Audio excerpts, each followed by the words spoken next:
Então vamos aqui para o bloco 3, né? Bloco 3.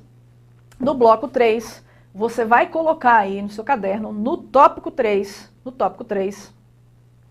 nós estamos no bloco 3 mesmo, né? Bloco 1, bloco 2, nós estamos no bloco 3, tópico 3. Então a gente vai colocar aí no tópico 3 o seguinte. Principal critério de repartição de competências, principal critério de repartição de competências entre os componentes da federação. Então, principal critério de repartição de competências entre os componentes da federação. Principal critério de repartição de competências entre os componentes da federação. Isso é importante porque isso cai em concurso público, mas é importante, sobretudo, para que você capte uma ideia lógica sobre esses assuntos que a maioria das pessoas acha que é decoreba e, em verdade, não é, tá? Acontece o seguinte, bom, já que a Constituição atribuiu competências administrativas e materiais para a União, administrativas e materiais para os estados, administrativa e material para os municípios e administrativa e material para o DF, a Constituição, para que não vire uma bagunça, reparte entre esses componentes assuntos. Bom, um dos principais critérios de repartição constitucional de competência entre União, estados, DF, municípios, é um critério denominado de critério da predominância do interesse envolvido. Critério da predominância do interesse envolvido. Então, olha lá para o tópico 3 na tela, olha lá. Qual foi o principal critério de repartição de competências entre os componentes da federação? O que você vai colocar aqui? O principal critério foi o principal critério, você vai anotar aí que foi o da predominância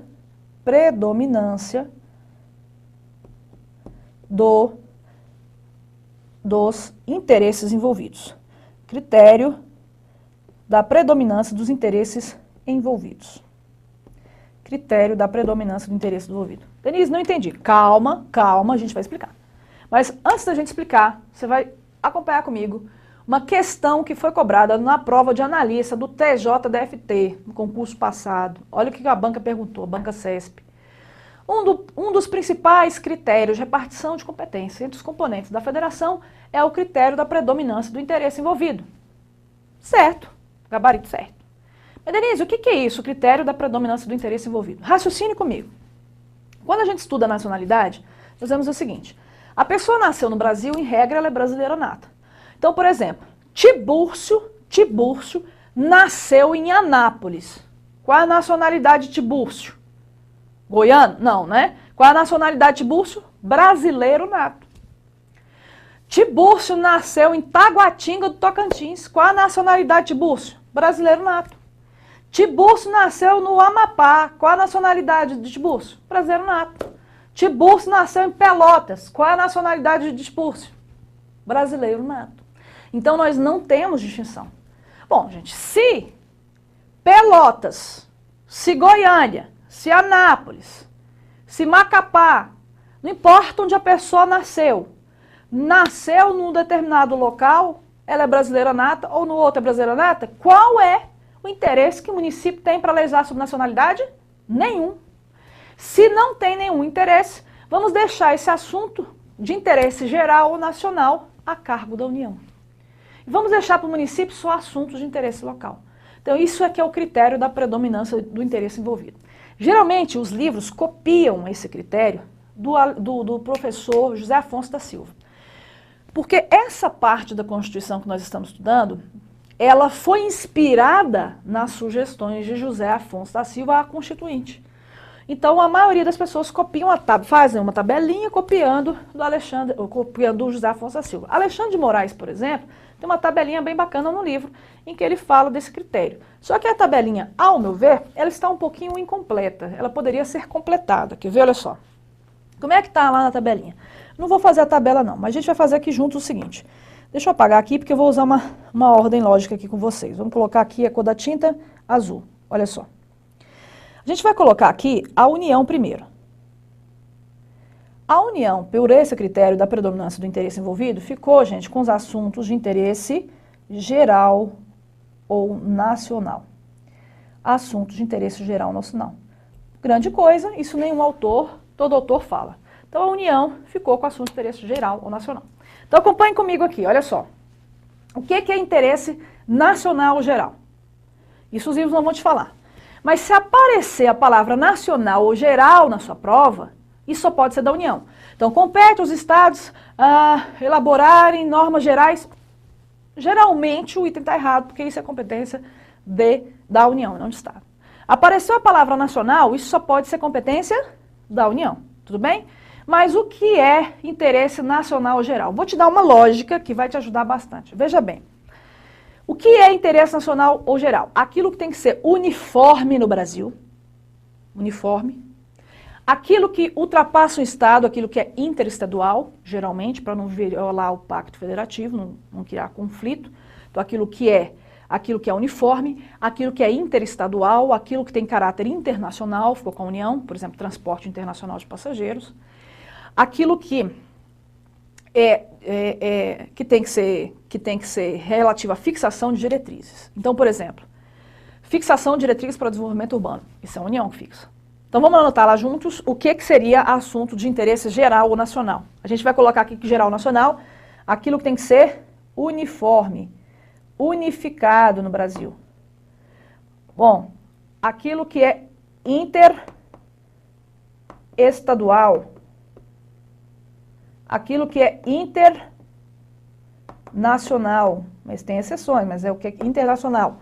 Aquilo que é relativo à proteção da nossa soberania, por exemplo, e aquilo que tem relação com a fixação de diretrizes. Gente, então o que é assunto de interesse geral nacional? Geral nacional, aquilo tem que ser uniforme, interestadual, internacional, soberania e diretriz. Denise, não entendi. Dá para dar um exemplo? Dá. Olha só, acompanhe comigo. Quem emite moeda no Brasil? Quem emite moeda no Brasil? União, Estado, DF, município. Quem emite moeda? União. Porque a moeda tem que ser uniforme no Brasil inteiro. Uniforme, ok? Então, quem emite moeda? União, porque o assunto tem que ser uniforme no Brasil inteiro. Tudo bem? Você já imaginou quanto que seria o salário mínimo no Brasil se ele não fosse nacionalmente unificado? Quanto que seria lá no Amapá, no Acre, em Roraima, em Rondônia? Quanto seria lá no Rio Grande do Sul? Será que seriam idênticos? Se nós não tivéssemos a necessidade de fixar o salário mínimo nacionalmente unificado e regras do direito do trabalho? Qual seria a jornada de trabalho de um trabalhador nesses locais? Então, gente, direito do trabalho, quem legisla, já que tem que ser uniforme? União, ok? Bom, além de uniforme, nós colocamos aí na tela interestadual, não foi? Interestadual. Ultrapassou um Estado, então aquilo é da União. Quem administra os transportes públicos de passageiros entre Goiânia e Brasília? O transporte público passageiro entre Goiânia e Brasília é um transporte interestadual. Interestadual. Não teve um determinado político aí que falou que ia construir um trem-bala ligando Brasília a Goiânia? Pois bem, isso é interestadual. Aquilo que é interestadual fica a cargo da União, ok? Também, transporte internacional de passageiros, internacional, a cargo da União. Aquilo que for para fixação, para proteção da nossa soberania. Aquilo que for para proteção da nossa soberania é a União. Então, quem fiscaliza portos, aeroportos, fronteira, isso é a União. Veja bem, olha só, vamos acompanhar aqui na tela. Veja aí na tela comigo. O Brasil exerce a soberania sobre o seu solo, subsolo, as águas interiores, o mar territorial de 12 milhas marítimas e o espaço aéreo correspondente a tudo isso, não é? Aqui que ele exerce a sua soberania. Então, quem fiscaliza portos, fronteiras, é a União. Tá, quem legisla sobre água? A União. Direito marítimo, União. Direito aéreo, aeronáutico, espacial, União. Tudo para proteger a nossa soberania. Pegou a lógica? Pegou a lógica? Vem comigo, pegou a lógica? Isso é muito interessante. Foi a partir desse momento que eu peguei essa lógica que eu não errei mais questões. Aquilo que for fixação de diretrizes, senhores, fixação de diretrizes é a União. Então não vai cair mais naquela pegadinha. Compete aos municípios a fixação de diretrizes para o desenvolvimento urbano. Fixação de diretrizes está a cargo da União. Tudo bem? Pegou essa lógica da União, aquilo que for geral nacional, uniforme, interestadual, internacional, soberania e diretrizes. Fechamos isso? Vamos para a letra B. Opa! Deixa eu só dar Deixa eu dar uma limpada aqui na letra B. Vamos pegar aqui. Letra B. Então, a gente está no 2, 3, letra B. Então, vamos aqui para... 3, letra B. A lei da União, nós temos os estados. União, temos os estados. Os estados ficaram com assunto de interesse regional. O que é assunto de interesse regional? Aquilo que ultrapassa o município, aquilo que é intermunicipal. Intermunicipal. Então, por exemplo, quem administra os transportes intermunicipais de passageiro? Eu quero pegar um ônibus saindo de Goiânia indo para Anápolis. Intermunicipal, isso é competência de Estado. Beleza? Letra C. Vamos colocar aqui a letra C de uma outra cor para a gente identificar o município. Ó, letra C. Município. Município ficou com assunto de interesse local. Bom, interesse local, então, município. Então, olha só, apareceu a palavra local na sua prova, isso é competência de município, não tem como errar. Agora, cuidado, tem uma exceção, que é a prestação do serviço de gás canalizado local. Gás canalizado local, isso é assunto de Estado.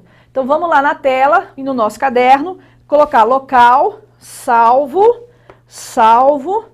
gás canalizado. Gás canalizado, que é da competência de Estado membro. Isso está lá no artigo 25, parágrafo 2º da Constituição. Tá bom? Artigo 25, parágrafo 2º da Constituição Federal. Então, apareceu a palavra local, só pode ser de município, salvo gás. Gás canalizado é assunto da competência de Estado. Então, nós vimos União, vimos estados, vimos municípios. Está faltando nós falarmos na letra D.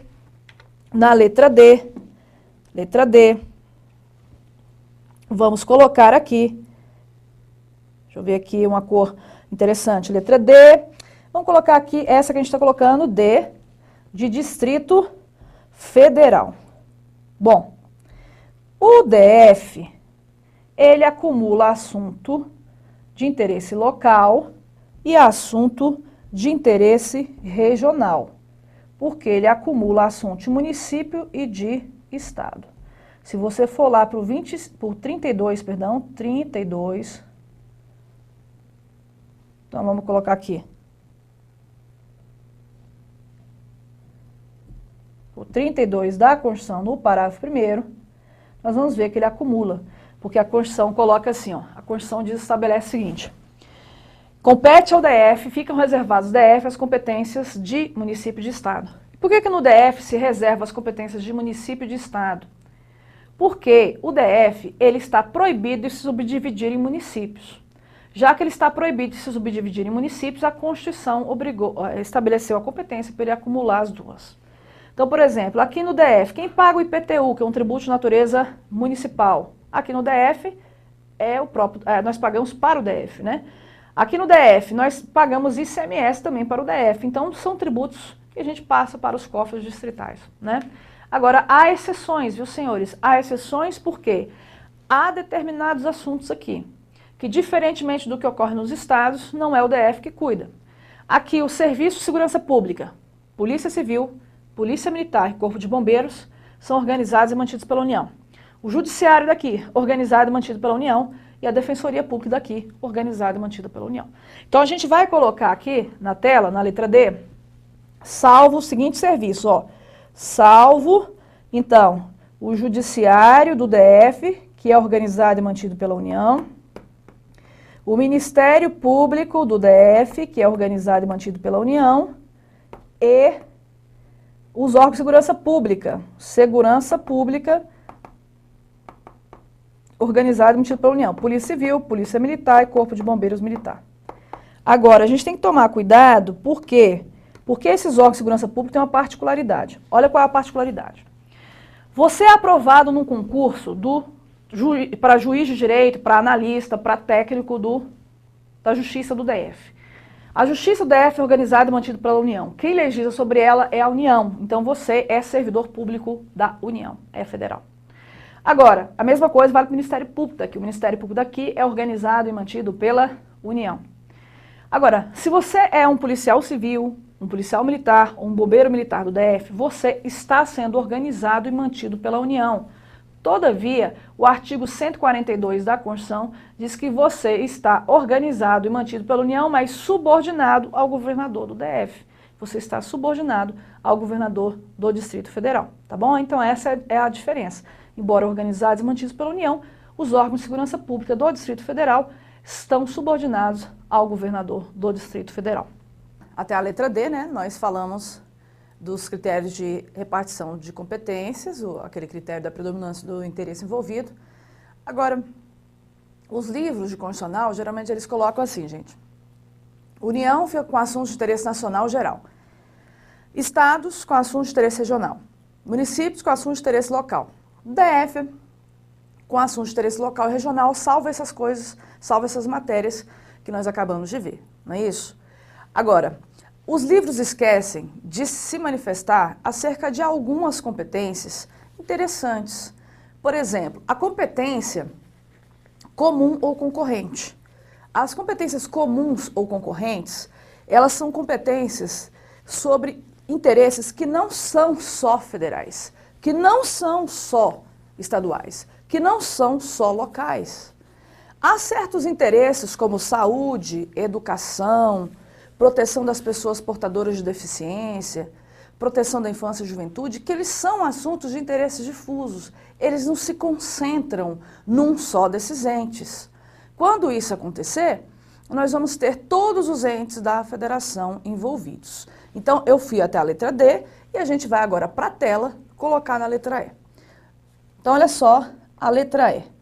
A letra E a gente colocaria União, Estados, DF e municípios juntos.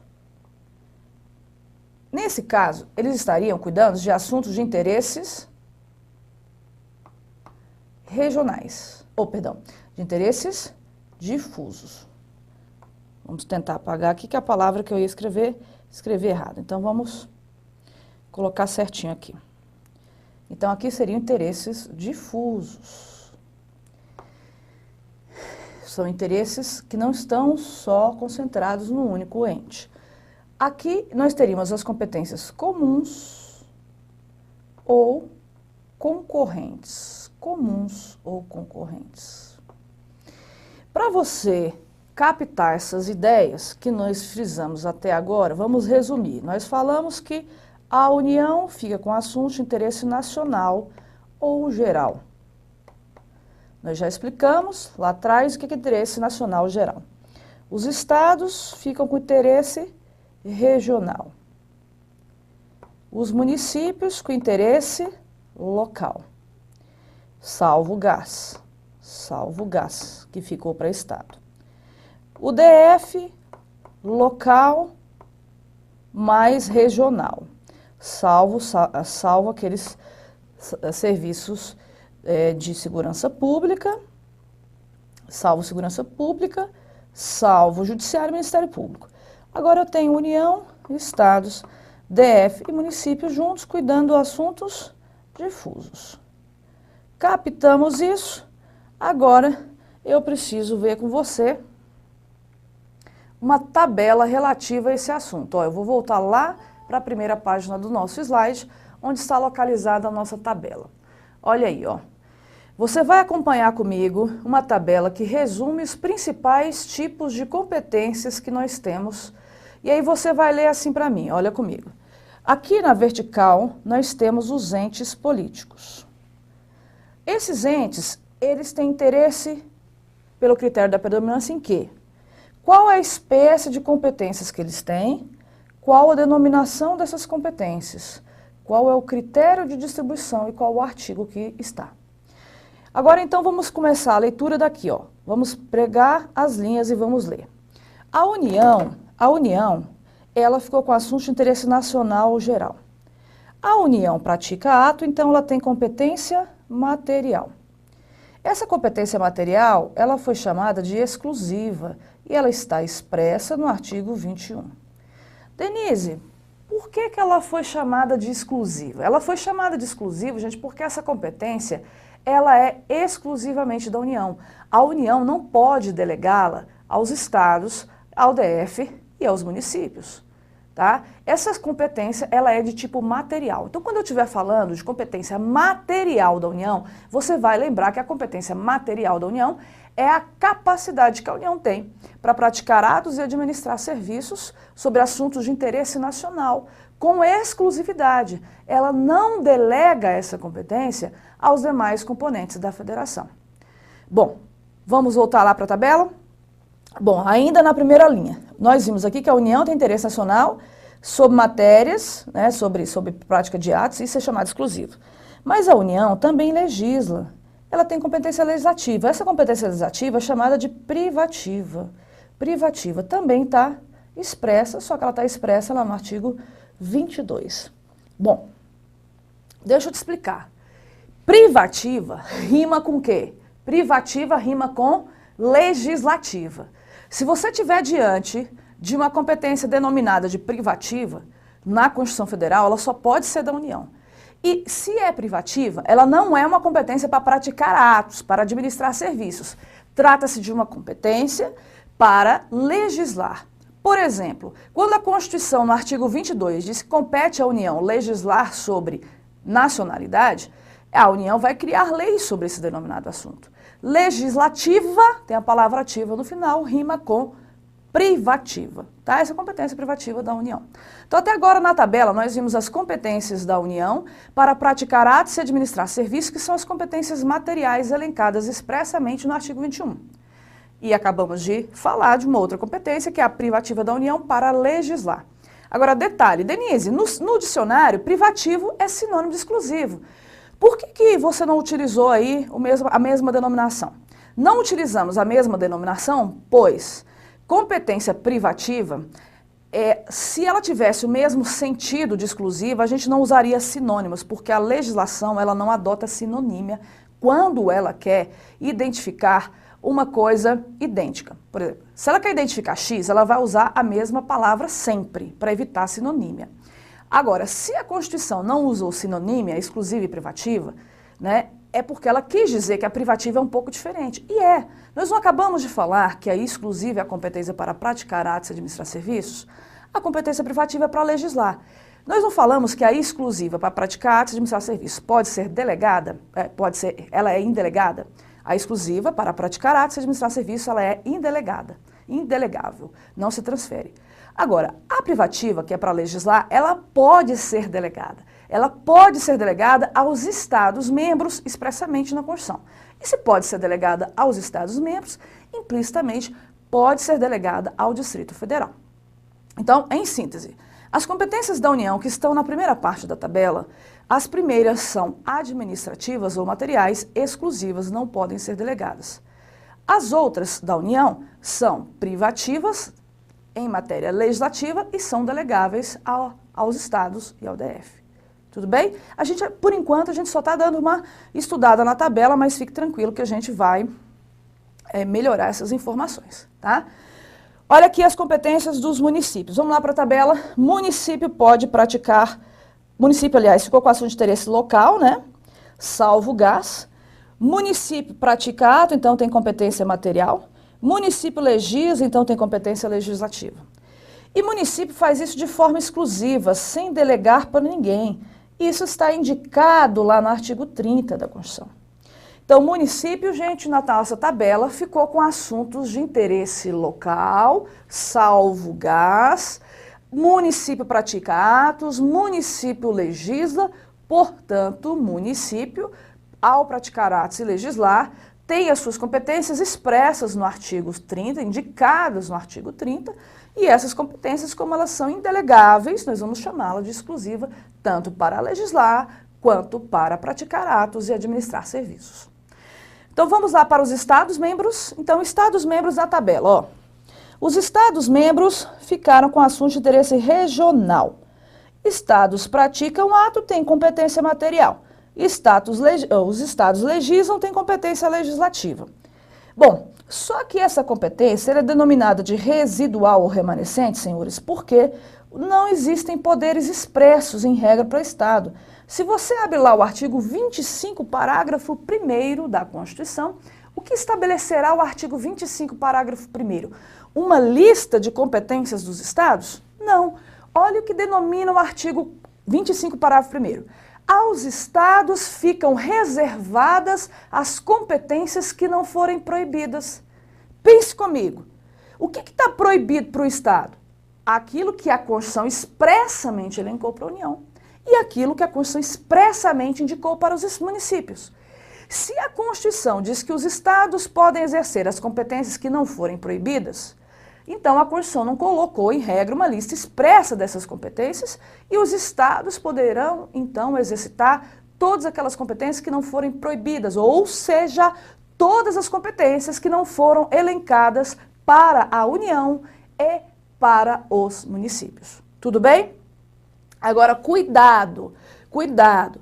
Os estados, eles têm competências residuais, mas nem toda a competência residual é de estado.